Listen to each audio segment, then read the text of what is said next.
Hej, vi vil gerne fortælle, hvad der sker, når man tilsætter sølvnitrat til en ferritiocyanatopløsning. Vi har en opløsning med ferrioner og thiacyanat-ioner, som bliver til ferritiocyanat-ioner. Og de er altså i en ligevægt, det kan man se her ved harpunpilene, som viser, at der er lige stor hastighed på hver side. Så tilsætter vi sølvnitrat til opløsningen og ser, hvad der sker.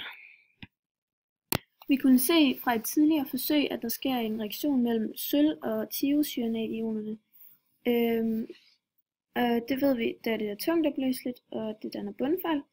Og det kan vi så formode, fordi at NO3 og Fe, jern og nitrat, det er let opløseligt. Og så må vi formode, at sølv- og thiocyanat-ionerne danner bundfald. Og her så benytter vi så ligevægtsloven for at finde ud af, om Y den er større end K eller mindre end K, og K det er altså ligevægtskonstanten.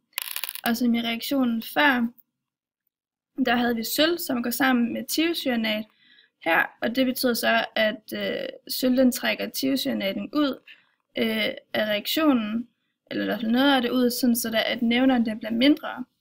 Og på den måde, så betyder det så, at når nævneren bliver mindre, så bliver Y større, hvilket så er reaktionsbrøken, og dermed bliver den så større end K, som er ligevægtskonstanten.